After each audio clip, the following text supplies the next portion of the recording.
Hey, I'd like to welcome you to another episode of Mission Matters. My name is Adam Torres, and if you'd like to apply to be a guest on the show, just head on over to missionmatters.com and click on Be Our Guest to apply. All right, today I have Edward Korkowski on the line, and he's NDT Level 3 certified and owner of eddycurrent.com. Ed, welcome to the show. Thank you, Adam. All right, so I've been looking forward to this for a while now. I know we met back in April. We're finally recording in May, and we got a lot to cover today. So I do want to get into eddycurrent.com, your site, your vision for the platform overall. We're going to talk a little bit about NDT testing, of course, as well, overall. But before we start that, we'll start this episode the way that we start them all, with what we like to call our Mission Matters Minute. So at Mission Matters, our aim and our goal is to amplify stories for entrepreneurs, executives, and experts. That's what we do. Ed, what mission matters to you? Well, I'm in non-destructive testing, so testing components, it keeps components running, it keeps people safe, keeps costs down. So it's all about integrity for materials and safety for the public. Yeah. It's great. Love bringing mission-based individuals on the line to share why they do what they do, how they're doing it, and what we can learn from it. So just to get us kicked off here, how'd you get into NDT testing in the first place? And actually, maybe let's define what that is. I know we've been having discussions, so I've been learning a lot, but I didn't know when we first met, or even a while before that. I know we did some work with Don Booth, who's also part of our community, and that's when I kind of was introduced to the world of it. But maybe start by defining it again a little bit, and also telling us how you got started. Yeah, I think Don and I actually probably went to the same school up there in Minnesota. It's Ridgewater College. It used to be called Hutchinson Votech, but they had a non-destructive testing program that started back in the early 70s. I think it started off in an old school or an old church or something like that, but it started with just very basic equipment, right? But non-destructive testing is a non-invasive way of testing materials for like wear, cracking, degradation, without damaging the material. So a good example would be if you broke a leg or whatever. I mean, that's a destructive, that's destructive because you break a bone. But when you go to the hospital, they don't cut you open to look at your bone. They do an X-ray. Yeah. Because that's sort of non-invasive. Same way if a pregnant woman goes to the hospital and gets checked out, they use ultrasound to look at the fetus. So those are non-destructive test techniques, and they do non-destructive testing, in just about every industry you can imagine. A very obvious one is like amusement parks, the roller coaster rails, the big rides that swing all over the place. Yeah. Power plants, aviation, aerospace, any place that has metal. It's not just metal, you can do non-destructive testing on food. You can do non-destructive testing on, wood and organic matter. They're actually doing non-destructive testing below the Giza pyramids right now because they think there's some big structures underground. So they're using some type of aperture radar from outer space, but that's non-destructive testing also. Wow. Yeah. So let's go a step further on this. So maybe now just let's get into eddy current a bit and maybe talk a little bit about that specific type, just so we can build a little bit of a foundation for the discussion. Yeah, well, when I went to school, we had studied radiography, ultrasonics, liquid penetrant, and eddy current was one of those methods. And I swore by the time I got done with school that eddy current testing was going to be the absolute last profession that I chose because it's, electromagnetism is kind of mysterious and the background is very rich and colorful, but all the books and all the literature that's been published on electromagnetic testing and eddy current specifically, nobody really connected the dots well. So you could read a book and going, oh, this is how it works, but it's an old book. Some of what's in those old books still apply, and some of it's been replaced with new technology or, increased learning. So eddy current testing, I swore I would never do it, but when I went on some job interviews after school, I took the job that I got offered in Virginia, and they did exclusive eddy current testing, and they did eddy current testing on heat exchanger tubing in power plants. So I got into it. First I was a platform worker. I was dressing up in the protective clothing and, taking care of the equipment and stuff. But we tested tubes, hundreds and thousands of miles of tubes over and over, all over the world. And so how do you know, like, is that how you got your foundation? Like, how do you know so much nowadays? Because you're one of the world's like foremost authorities on this. Like, how many years you've been in this business now? Like, give us some of the numbers. The first company I worked for was there for a little over 15 years, and that was a service company that traveled around and serviced power plants. So I Hmm. was the vendor that would show up with the equipment, and I would go and look for, flaws in power plants. And then Hmm. after I worked for that company for like 15 or 16 years, then I came to work for an actual power company. So it's Yeah. kind of like I went from being the worker to the boss, but it's nice to be full circle, and it's a small community of people out there, you know. Yeah. It's small but active. I mean, talk a little bit about your content creation, like the videos that you create, your YouTube channel. I mean, because you're putting out quite a bit of content. Yeah, I've been putting out a lot of content lately. It all started about 5 years ago. Chuck Hellier, I refer to him as, an NDT legend or godfather of NDT. He's been around Yeah. forever. He's probably in his mid 80s. I actually talked to him just this morning about eddy current, believe that. But I kind of figured that was it, what you talked about. Go ahead. yeah, so just pre-COVID, he called me up one day, him and Jim Treat, who's another NDT legend. He passed on in 2023, I believe. He was actually my first boss, Jim Treat. But those two Wow. fellows called me up and asked me if I would be interested in making an eddy current training course on video. And Mm, I'm like, yeah, that sounds cool. They said, but you got to create all the material. Can't use anybody mm. else's material. So I'm like, oh boy, it's going to be a big challenge. But I like challenges, so I signed up for that. And after about 6 months of prep, they flew me up to a studio in New York, and I basically showed up and I had some vendors send me equipment. I didn't know how any of it worked, and I just sat there for a full week and filmed, under the Wow. lights and the cameras and all that stuff. And it actually went pretty well. And then as soon as I got back, COVID hit, and I was actually due to take my recertification exam. It's a pretty tough written test from the American Society for Non-Destructive Testing. It's the Mm, ET, or the electromagnetic testing exam. And normally I would go for a week-long refresher training each time before I'd go take the exam, but because of COVID, everything was shut down. yeah. So I took out every book. I mean, these are some of the books in my library. I think I Yeah. probably have 75 or so Eddie Current books. Everyone I can find, I pick up, right? Wow. So I figured I would just sit down and self-study. And then I started thinking about, I go and I pay this, a couple $1,000 every 5 years Yeah. to take a class from somebody to teach me more about eddy current. And I thought about it. I'm like, you know what? Why don't I do that?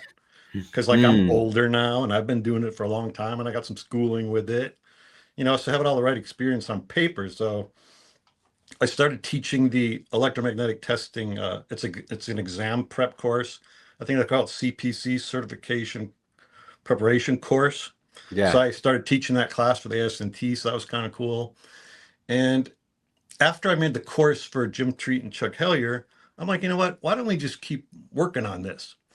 So Mm, I kept developing materials, and I had this, big library. I also did a lot of research in industry databases and research laboratory databases. Maybe we can talk about that in a minute. But I have this huge trove of information that I can pull mm, from. Everyone that looked for it and took the time and made the effort could find the same material. yeah. But, I looked and I found it. And so I use that to not only create a lot of the stuff that I speak about in like my podcast and stuff, but part of the reason I went and did all this research is because eddy current is one of those non-destructive test methods where people have opinions, and they'll give you, what they think, what a signal is, or what's causing that. And they never really tell you what they're basing it on, but that's what they think, right? And if Mm, they're persuasive enough, they can convince you that their way is right. Well, I got kind of frustrated because I didn't know where people were getting all their background to make decisions from, mm, right? yeah. So I was always on a quest to find the answers. Yeah. That's why I just kept digging and digging and digging. And I'm like, what, this stuff isn't rocket science. It's a lot of pattern recognition. It's understanding, some physics. And even understanding the physics sounds crazy, but if you fall over and you hit your head on the ground, you just experienced physics, right? So it doesn't have to be Mhm. all confusing, right? Mm, And it's a lot of, it deals with magnetism a lot. Everybody plays with magnets as a kid, so when you get when you start taking eddy current training, they talk a lot about magnetic domains, and Yeah. polarity and all that stuff. But you play with a magnet as a kid, you got, a good start on eddy current testing. Yeah. And talk about, okay, so you require, call how far back ago you said, but eddycurrent.com. So now, and I want you to kind of like provide some clarity here for me. So you have this amazing domain, you have this platform you're building, you have education, content that you're creating. Let me into your mind a little bit here. What's some of the vision for this big platform you're creating and supporting? Well, let me first talk about the aging workforce a little bit. Go for it. Non-destructive testing is a trade. Like pipe fitters and electricians and plumbers, these Hmm. are all trades. You go out there, you get a little dirty, you work hard, you use equipment, you got special skills of the trade and things like that. But, Hmm. as well as I do that, a lot of the younger generation, and I actually had a blog prepared the other day about this. A lot of the younger generation is being drawn to the um, Mm. digital age, I guess they call it, or digital jobs. So, Yeah. when you think about content creators, influencers, drop shipping, podcasting, all that stuff, you can work from home and you can be with your dog all day. You don't have Yeah. to ever change out of your night clothes if you don't want, and you can probably make pretty good money if you're good at what you do, right? Yep. So the industry right now is sort of facing a challenge of how do we get people to come into the business. Mm. So one of the ways is to, let people know that it exists, because, before I was probably 18 years old, I'd never heard of non-destructive testing. I Yeah. mean, before Don Booth spoke to you, you probably never I heard of didn't it, know. right? I admit I didn't. Nope. See, and it's something that happens under your nose all day and all night, probably mostly at night. Like Yeah. amusement parks, right? They do all that work when everybody goes home. Hmm. But yeah, so it's I think my part in this is letting people know it exists, letting people know that, I'm from basic farm country up in Minnesota, grew up, working on farms and stuff like that. I wouldn't consider myself super smart or anything like that, but I've always been curious. I've always been Mm. curious, and I wondered how things worked. And through some of my videos, I think some of them are a little bit funny. I think most of them Hmm. are at least somewhat educational. And I can show people, hey, you can do really cool stuff with, these test instruments and make a real difference to people. Yeah. You can have a power plant or an airline company that's got some sort of crisis or some event happened, and they don't know why or what happened, and they may call you in to do forensics. So a lot of times you can be part of a solution that makes a big difference. And, Mm. of course, if you keep roller coasters safe and airplanes safe and rocket ships safe and Yeah. power plants up and running, because, power plants provide electricity to police departments, nursing homes, Hmm. hospitals. It's all part of keeping all that infrastructure running and keeping the people safe Mm. and, provide them with the services that they expect. Man, that's amazing. And to think that it affects so many different facets of our life. But I didn't even know. You said until your teenage years. I didn't know until, I started working with Don Booth and now yourself. So it's amazing to me to know that this huge infrastructure existed that I didn't even know about. Yeah, well, your brain's got that thing called the reticular activating system. And that's the way, like when you buy a white car, a white Prius or a white Ford or whatever, and you Yep. start seeing them everywhere. Hmm. Now you're going to start hearing non-destructive testing, eddy current testing, radiography. You're going to hear it on That's the true. radio, hear it on TV. I want to talk a little bit about your process because I think it's interesting and maybe shift a little bit here to the personal development side of things. Because I see books, you're big into books. Obviously you go deep in subjects because I mean, with Eddie Current, you made a career out of it. Like, how do you approach this concept of, personal development and really just educating yourself? I'm looking around for something. You got to stand by on this one, because if I find this thing, it's going to be great. Oh, here it is. I was semi-prepared for this interview. That's what I Can you like. can you read that? I can. Distinguished Toastmaster. Oh, you're a Toastmaster. That's awesome. Toastmaster, yeah. So I would say a lot started when I went to Toastmasters, right? So I remember it was about 2010, and I was listening to an audiobook from Jim Rohn. And Mm. that's not the sports Jim Rohn. This is like he's Tony Robbins' mentor, right? Yeah. And I listened to the CD. I bought some bootleg stuff off of like eBay, and this was one of the mystery tracks that I had, right? And it was called "The Day That Turns Your Life Around." Mm. And I listened to it, and it was so powerful. I signed up to go back to school the next day. So I went and got my Whoa. undergrad at like 40. Um, and when I was in my undergrad program for energy management, so it was kind of fitting with my career. Um, one of the classes was Introduction to Public Speaking, right? Hmm. And one of the things you had to do in that was perform a speech in front of like 10 people. Well, Hmm. I was talking to my mom one day about it, and she goes, "Well, why don't you just go to a nursing home? They'll be happy to hear you talk." But I had to find an audience. Yeah. It's hard to get 10 people together at work, even if it's work related. So that was out. Yeah. So I did some searching online, and I found out about Toastmasters, and I just showed up one night with my camcorder and a speech about non-destructive testing. And I What? Yeah, and I met the club president. He goes, "Do you know where you're going?" I said, "Yeah, I'm going to Toastmasters." And he goes, "What, are you going to give a speech?" And I'm like, "Yeah." And he goes, "Are you a member?" I'm like, "No." Well, it just happens they had a cancellation because you have to sign up for Toastmasters You do. speeches, right? You got to prepare I earned my CC, so I earned my competent communicators way back 10 when. Yes. speeches. I got you, buddy. 10 speeches.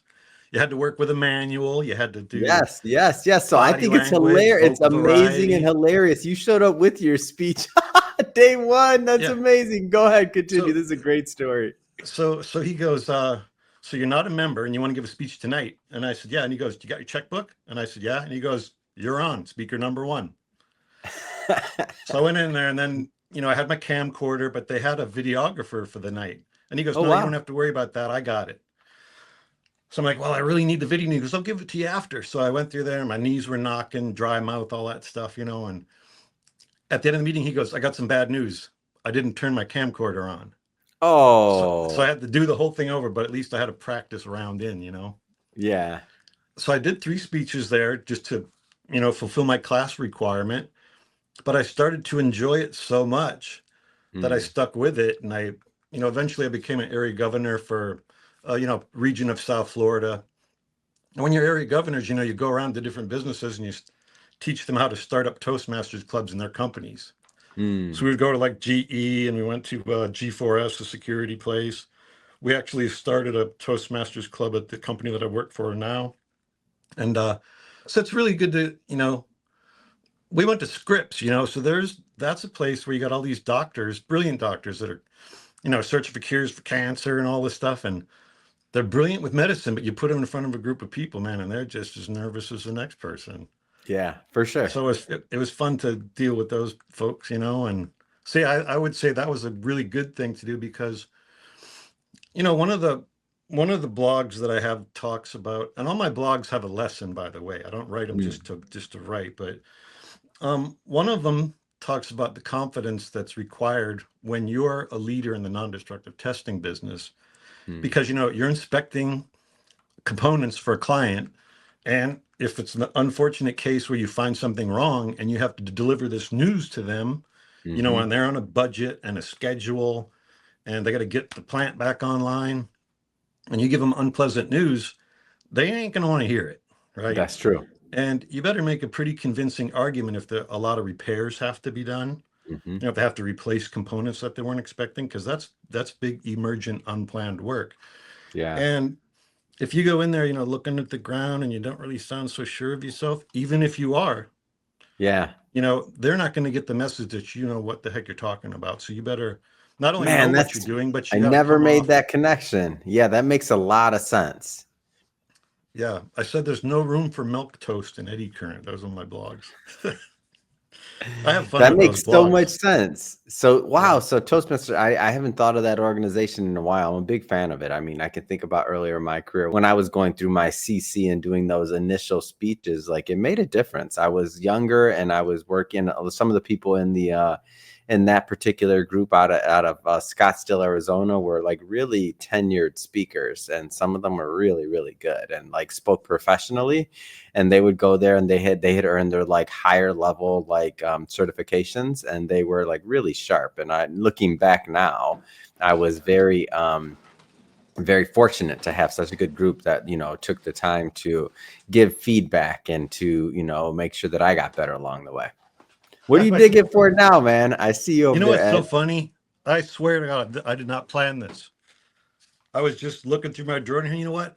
I kept my blue ribbons, No right? way. Get out of I've here. got over That's 75 blue ribbons in this pack here. And this, wow. every time I went to Toastmasters, they give out ribbons Yeah. as a way to say, good job. Even if you're not that good, they go, good job, because I want you to come Yeah. back and practice next week. But Yeah. I was so passionate about it and had so much fun with it. I think that's why I got a lot of blue ribbons, because I like telling stories. That's awesome. I love And some this. of them are good stories too. Well, Ed, first off, this has been great getting to know more about you, getting to bring this to my audience. And so now, like you said, the reticular activating system, we all heard about what eddy current is now. Now we're all going to be noticing it. So I'm glad Oh, that you're good. working hard to bring awareness to the industry. And I just have to ask, I mean, you got a lot going on. What's next? What's next for you? What's next for the website? What's next for your vision? Well, I talked about the digital economy and stuff a little bit and talking about the, content creators. Yeah. And there's a couple guys out there. There's one guy out of Texas that he's been making, eddy current videos for years. And the guy's Hmm. super smart, he knows it Yeah. all, nobody knows it all, but he knows a lot. And I look at the videos, and nowadays, if you don't have good audio and good video and, Yep. solid content, you don't have anybody's attention for more than 2 seconds. That's So true. I'm like, I'm going to be an eddy current content creator, so Yes. I have a lot of material that I have fun delivering to people that want to Hmm. learn more about eddy current testing. And there's a lot to learn. That's one of those things where you never learn it all. I mean, I learned like 4 things this morning. Wow. Really? Yeah. So this is like every single day it's a new challenge, it's a new thing to overcome. But then what's cool for you on this content creating side of things is it's a new video, right? Yeah. I do have to show you one thing here real quick. Do show. I know you got gadgets back there. I'm like, Well, what is this stuff I'm looking at? so, steam generator tube in the United States, there wasn't a good commercially available instrument for tube testing until the late 70s, right? Hmm. This is a heavy one. This is an EM 3300. This came out in about 1980, I guess. It's an Yeah. old analog. It's an old Oh my analog gosh. tester, and it actually still works. But you see, I got the side panel off because it needs a couple transistors, and they're kind of hard to find these days, But I want to bring it back. I want to bring it back to life. But that was very primitive by today's standards because it did very Hmm. basic testing. And when you follow how the technology evolves, a tester that's this size weighs what, a couple pounds, Yeah. can do so much more. It's like your old rotary phone versus your smartphone, right? Not only are they smaller, but they'll do 100 times, the Hmm. applications quicker. And today they make these things called array probes. See, I'll show you this real quick. When the guys are inspecting airplanes, they got little tiny pencil probes like this. You see that? Yeah. And they're Yeah. scanning around the windows, looking for tiny cracks. You can Wow. imagine how time consuming that is, right? Wait a minute. That's how big for an airplane? Just for, the smaller the crack you need to find, the smaller the coil you need. Oh my gosh, You that's man can't look for little tiny cracks with that's great big coils. listening and for everybody that's listening at home that are listening to audio only and you're not watching this on our YouTube channel or can't see the video, Ed is holding up something that looks like a half of a pencil, not even a full pencil. That And he's coil is probably 2 millimeters. and the coil is 2 millimeters. So this thing is small. And you're telling me that this is what they use to test on airplanes. Wow. They go for little tight areas where they could be very, very small cracks, little cracks. You ever get a little crack on your windshield? Yeah, yeah. What happens to it? It starts to It propagate gets and get bigger. bigger, right? Yeah. And that's when the top of your aircraft can come off like a sardine can, right? So nobody wants that. Man, don't tell me that. I just got back from Miami yesterday. I don't. So, well, Now when I'm sitting in a plane, Ed, I'm gonna be thinking about, man, I hope whoever tested this plane was good at what they do. They better be watching Ed's content. it's the safest way to travel, and it's because the aircraft get routinely inspected with non-destructive testing. But the latest thing, I shouldn't say it's that late, but people are moving more and more to array probes, and Mm, this flexible ribbon here can have hundreds of little coils in it. So instead of having yeah. one coil, you've got 100.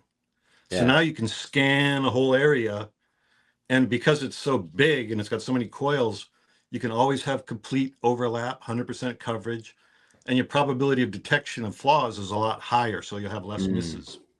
So this is mm, they use array probes for tubing. They use it for, ship hulls, eddy current. Certain types of eddy current, like pulsed eddy current, can go very deep, whereas conventional eddy current testing is for pretty thin materials. mm.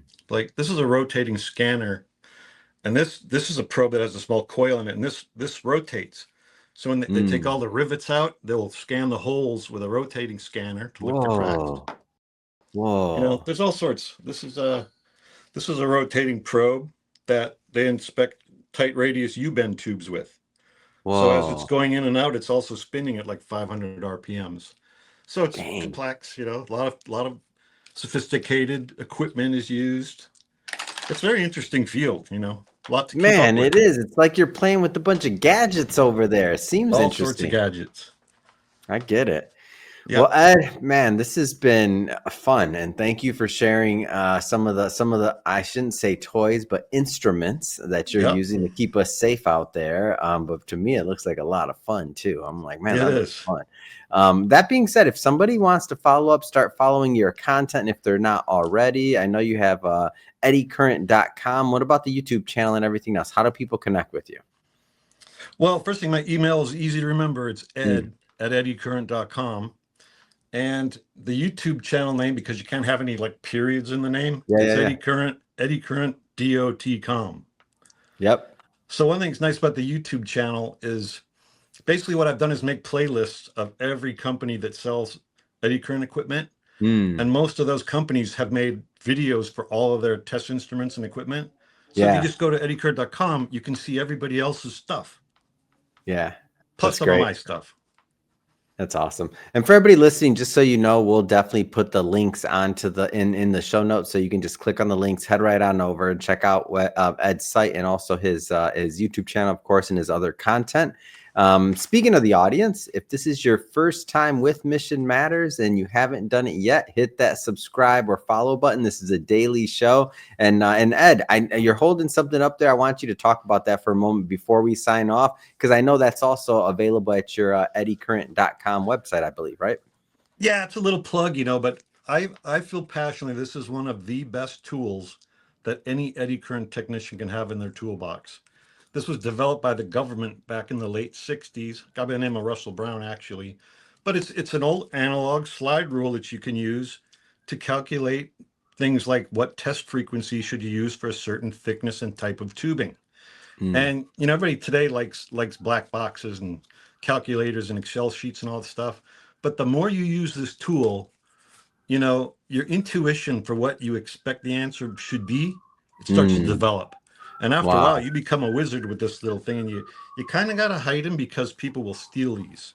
But I've got them. I've got plenty of these. I think I don't know. I've got enough, put it that way. That's amazing. And for everybody listening again, we'll put the links to eddycurrent.com and the website and on the show notes, so you can click on them and head right on over. And Ed, man, really, it has been a pleasure.